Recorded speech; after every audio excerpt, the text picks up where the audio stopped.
इमाम मुदर्रिस हज़रत मौलाना लाल मोहम्मद साहब दामत बरकातुहुम से गुजारिश करूँगा कि हज़रत तशरीफ़ लाएं और अपने खिताब से सामईन को मुस्तफ़ीज़ फरमाएं। इससे पहले मैं गुजारिश करूँगा जो जलसे के मुंतज़मीन हैं कि वो लोगों को बिठालने की कोशिश करें। जो इधर उधर घूम रहे हैं उनसे गुजारिश है कि वो बैठ जाएं एक जगह, और जो गांव के लोग हैं उनको चाहिए कि जो बाहर के लोग आए उनको बिठा लें और खुद भी बैठें। जब आप खुद बैठेंगे तो बाहर वाले भी बैठेंगे। तो जलसे के और गांव के जितने लोग हैं वो सब मुंतज़मीन में हैं। आपके गांव में जलसा हो रहा है, आपके महल्ले में जलसा हो रहा है, महल्ले के सारे लोग मुंतज़िम हैं। इंशाअल्लाह आप हजरात के सामने अभी शोराए किराम बयान फरमाएंगे। एक लंबी फहरिस्त है और हमारे इस स्टेज के मेहमान खुसूसी हजरत मौलाना इस्लामुल हक और फसद मियां दामत बरकातुहुम तशरीफ ला चुके हैं। अभी कुछ ही देर के बाद स्टेज पर तशरीफ लाएंगे। आप हजरात मिल करके सुकून और इत्मीनान का माहौल बरकरार रखें। बिस्मिल्लाहिर्रहमानिर्रहीम।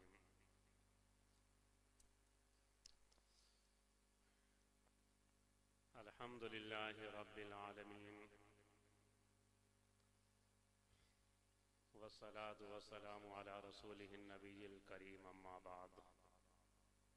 क़ाल अल्लाहु तआला क़ालू सुब्हानका ला इल्म लना इल्ला मा अल्लमतना इन्नका अंतल अलीमुल हकीम। सामईन, ये दीन की मजलिस हैं, इस्लाही मजलिसें, ये बैठने का तरीक़ा नहीं है जैसे आप हज़रात बैठे हैं। आगे बढ़ के आओ, मिल के बैठ जाओ। आगे बढ़ के आ जाओ और मिल के बैठ जाओ। बढ़ जाओ भाई, बढ़ जाओ, माशाअल्लाह, बढ़ जाओ, सभी लोग बढ़ जाओ आगे और मिल के बैठ जाओ। ये तरीक़ा नहीं होता है दीन की महफिलों में बैठने का।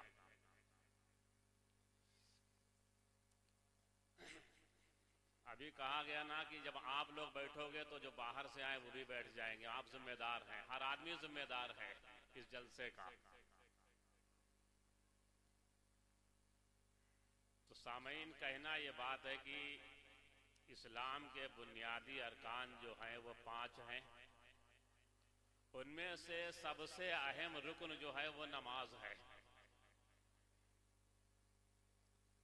सबसे अहम रुकन नमाज है और नमाज के ऊपर अल्लाह की तरफ से बड़े बड़े वादे हैं। नमाज के छोड़ने पर अल्लाह की तरफ से बहुत सख्त पकड़ है, क्योंकि सबसे ज्यादा मुकद्दम रुकन है नमाज इस्लाम का। बाकी रुकन जो हैं वो अपने वक्त पर हैं। नमाज किसी भी हाल में माफ नहीं होती है। हदीस में बयान किया गया है कि जो नमाज नहीं पढ़ता है उसका इस्लाम में कोई हिस्सा नहीं है।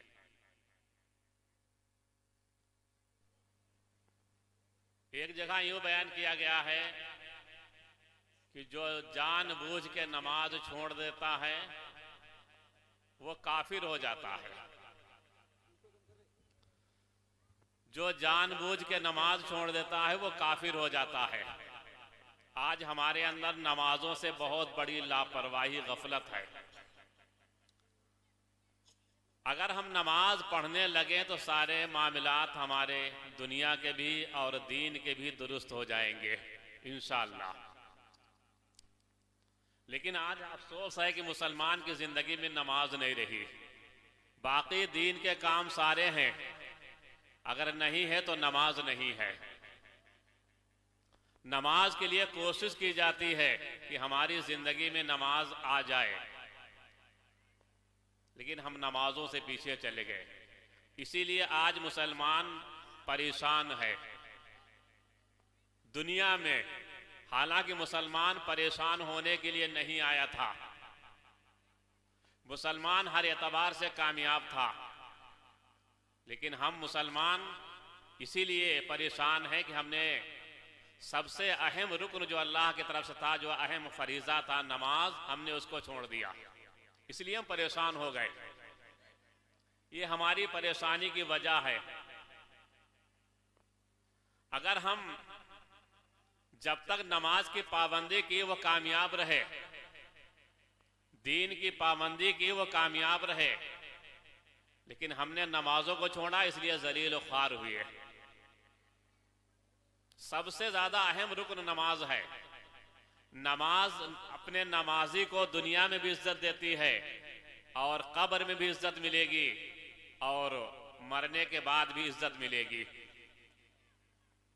फरमाया गया कि नमाज जन्नत की कुंजी है, लेकिन आज हमें नमाज से बहुत बड़ी लापरवाही हो गई है, यही शिकायत है। बाकी हम सारे दीन के कामों में आगे हैं, नमाज में हम सबसे पीछे चले गए।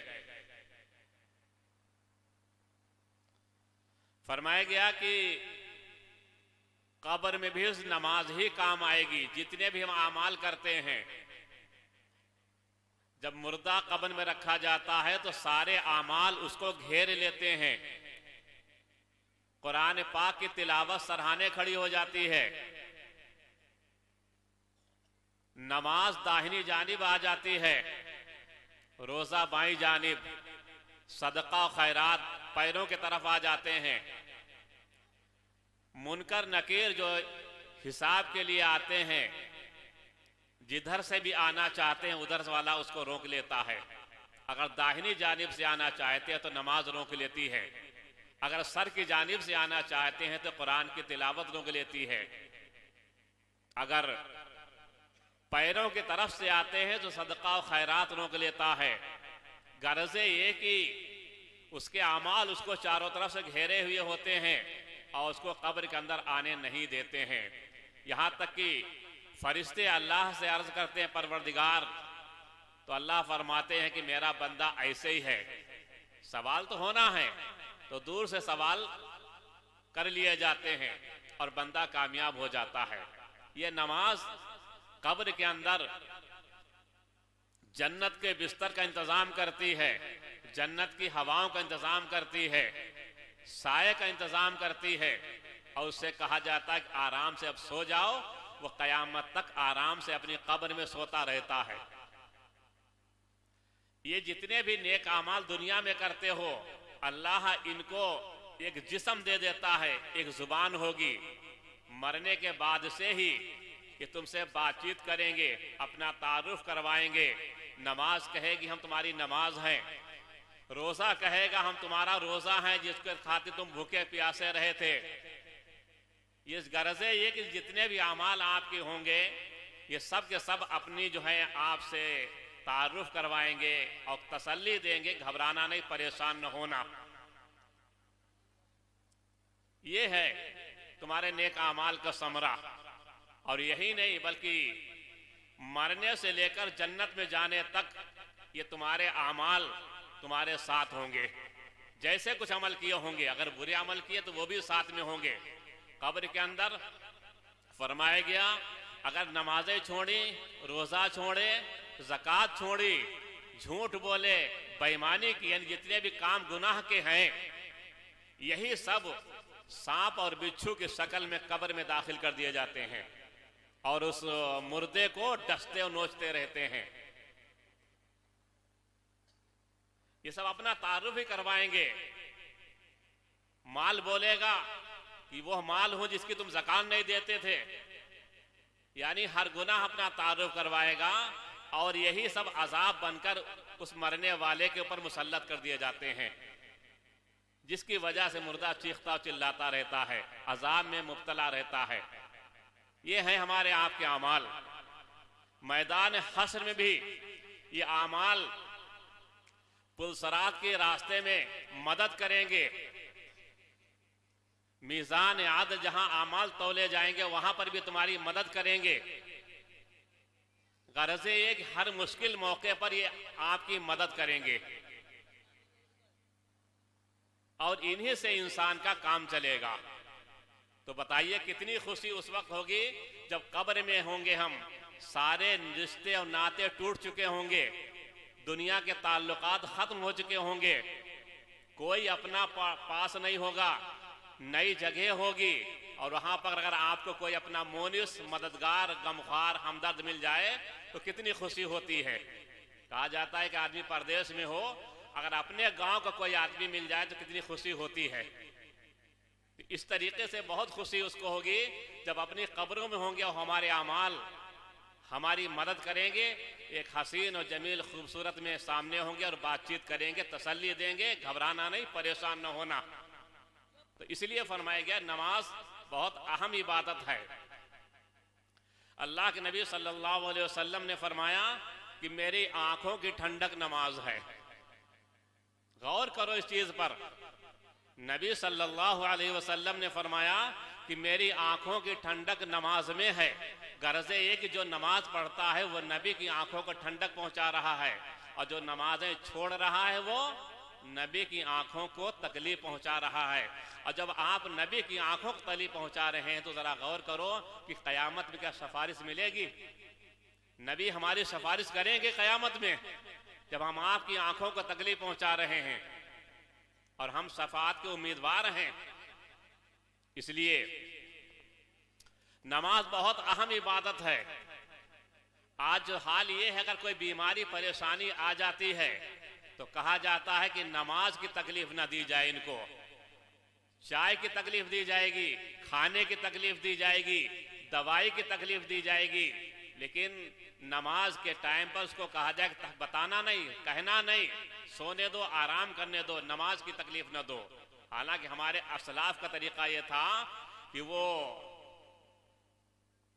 नमाज के वक्त में अपने मरीज को बेदार करते थे, होश में लाते थे कि नमाज का वक्त हो गया है, और वो भी कहा करते थे हाँ, और उनके अंदर फिक्र थी कि चलते चलाते अब दुनिया से जाने का वक्त है, हम नमाजों को पढ़ते जाएं, कोई नमाज हमारे जिम्मे बाकी न रह जाए। ये उनके ख्यालात थे, ये उनकी फिक्रें थी। लेकिन हमारे यहाँ तरीका ये है कि नमाज, जब कोई परेशानी या बीमारी आ जाती है तो कहते हैं नमाज की तकलीफ न दो, इन्हें सोने दो, आराम करने दो। ये गमख्वारी नहीं है, ये तुम अपने मरीज के साथ बहुत बड़ा धोखा कर रहे हो। तो इसलिए फरमाया गया कि नमाज बहुत अहम इबादत है। फरमाया गया जो नमाज नहीं पढ़ता उसका इस्लाम में कोई हिस्सा नहीं है। एक जगह यूं फरमाया गया कि जो आदमी सुबह को नमाज पढ़ के अपने कारोबार पे जाता है उसके हाथ में ईमान का झंडा होता है और उसकी रोजी उसे खुद तलाश करती है। दो फायदे, जो आदमी नमाज पढ़ के अपने कारोबार पर घर से निकलता है सुबह को तो उसके हाथ में ईमान का झंडा होता है और रोजी उसको उसकी खुद तलाश करती उसे है। और जो फरमाया गया बगैर नमाज पढ़े हुए घर से निकलता है अपने कारोबार के ऊपर तो उसके हाथ में शैतान का झंडा होता है और उसकी रोजी उससे रूठ के भाग चुकी होती, जा चुकी होती है। वो दिन भर रोजी तलाश करता, रोजी हाथ नहीं आती है। यह है नमाज का फायदा। अल्लाह तबारक व तआला ने कयामत के मैदान में फरमाया गया कि सबसे पहले हिसाब नमाज का लिया जाएगा।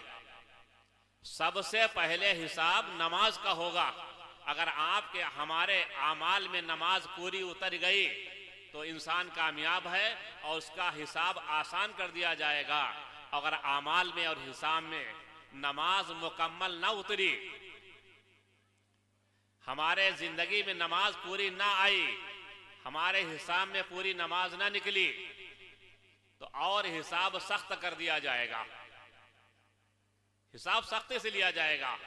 इसलिए हमें अपने आज के वक्त में नमाज की फिक्र करना चाहिए। नमाज बहुत अहम इबादत है लेकिन हम आज नमाज से बहुत दूर चले गए। कलमा पढ़ने वाला मुसलमान दुनिया के जितने भी कार्य खैर हैं, नेक काम हैं, उनमें तो हम बढ़ चढ़ के हिस्सा ले सकते हैं, लेकिन जब नमाज का वक्त आता है तो नमाज हमसे अदा नहीं होती है। बीमार हैं, परेशान हैं, कमजोर हैं, हजार बहाने करते हैं। हालांकि नमाज जो अहम इबादत है, नमाज जरूरी है, तो अल्लाह ने उसके लिए छूट भी बहुत रखी है। जो चीज जितनी ज्यादा जरूरत की हुआ करती है अल्लाह ने वो चीज उतनी ज्यादा आम कर रखी है।